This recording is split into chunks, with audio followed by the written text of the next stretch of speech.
신우주 집결서. 일주일의 버이브 감방 생활을 마친 나는 많은 사람들과 함께 다시 어디론가 이동했습니다. 도착한 곳은 신우주 집결서였습니다. 한 명 한 명 이름을 체크하고 집결소에 들어갔습니다. 집결소란 중국으로 갔다가 북송되어 온 월경자들을 각 도에서 데리러 올 때까지 수감해 두는 곳이었습니다. 집결소는 각 도마다 하나씩 있어서 어느 도에 속해 있는 군이나 시에서 북송되어 오는 사람들이 있으면 해당 도의 집결소로 가게 되어 있었습니다. 그곳에는 많은 사람들이 있었는데 기차가 자주 연착되는 북한의 실정 때문에 각 도에서 언제 데리러 올지 알 수가 없어 몇 달씩 머물러 있는 경우도 많았습니다. 신우주 집결소에는 몇 개의 방이 있었습니다. 한 방당 20명씩 인원을 배치한 감방의 크기는 버이브와는 다르게 널찍했습니다. 아이에서부터 어른에 이르기까지 한결같이 얼굴이고 손이고 몸에 두드러기가 많이 나 있었고 또 상처투성이었습니다. 처음에는 그곳에 전염병이 있는가 하고 생각했는데 그게 아니었습니다. 나무로 되어 있는 방바닥의 틈새마다 벼룩들이 판을 쳤던 것이었습니다. 밤에는 벼룩 때문에 잠을 자지 못했습니다. 나무로 된 방바닥에 불을 때는 일이 없으니 습기 때문에 벼룩대가 엄청나게 많아졌던 것입니다. 밤마다 여기저기서 벼룩을 잡느라 옷을 벗어 뒤집어 보고 난리들이었습니다. 정전이 자주 되는 북한의 집결소에 등잔불이 있을 리 만무했습니다. 등불도 없는 암흑 속에서 다들 정신없이 벼룩을 잡았습니다. 그 어둠 속에서 나 또한 벼룩을 잡았습니다. 집결소에 기존에 있던 사람들의 말에 의하면 식당 아줌마들에게 자기가 입고 온 중국 옷을 주면 펑펑이 가루와 바꾸어 먹을 수 있다고 했습니다. 펑펑이 가루란 남한에서 말하는 강냉이를 갈아서 낸 가루인데 북한에서는 이 가루를 빚어서 떡을 만들어 먹었습니다. 익혀서 나온 가루이기에 따로 삶거나 조리하지 않고 그대로 떡을 빚어서 먹을 수가 있었습니다. 그런 이유로 펑펑이 가루는 집결소나 감옥에서 아주 유용한 음식이었습니다. 식당 아줌마들은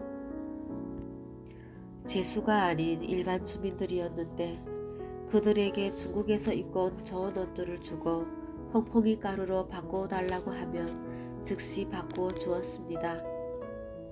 식당에서 주는 밥이라고 별다르지 않았습니다.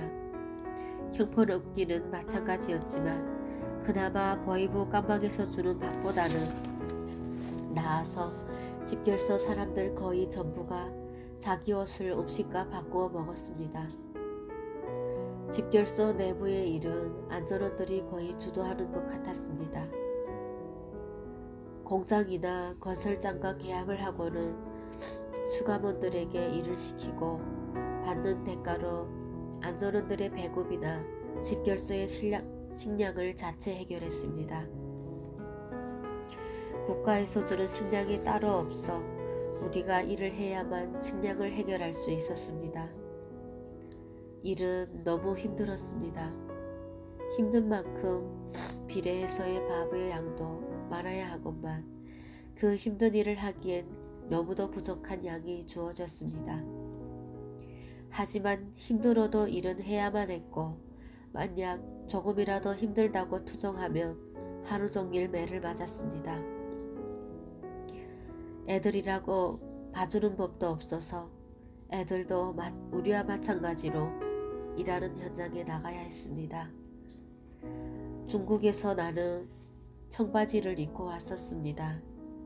그 외에 중국 돈 몇십 원도 가지고 왔지만 보이부에서 다 빼앗기고 40원을 어서페에 넣고 있었던 것으로 기억합니다. 몇십 원을 감추기 부피가 있었습니다.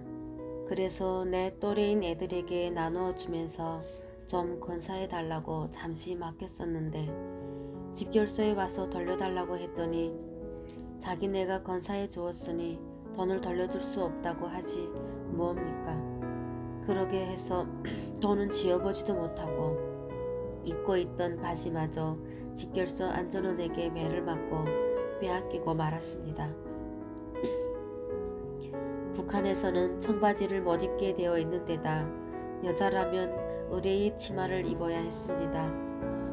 여성에게는 치마가 어울린다는 김정일의 말 한마디가 치마 착용을 일상화시켰습니다.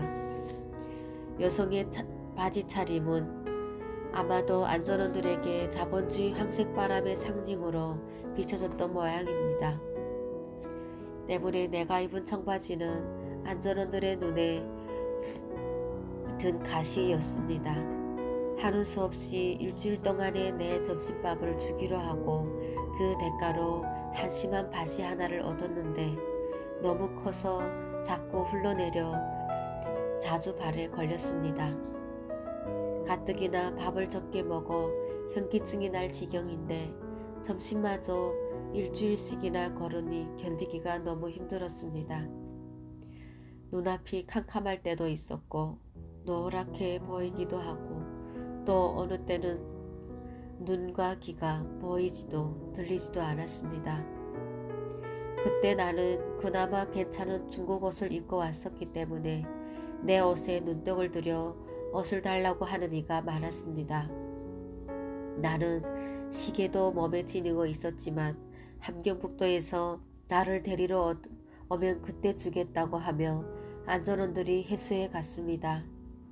말이 그렇지 돌려주기는 할까 싶었습니다. 집결소에는 남자와 여자 생활관이 따로 있어서 운동이나 일하러 가게 될 때만 서로가 볼 수 있었습니다. 아내와 남편, 아이들이 함께 온 집들은 서로 매일 볼 수가 없다 보니 속상해했습니다.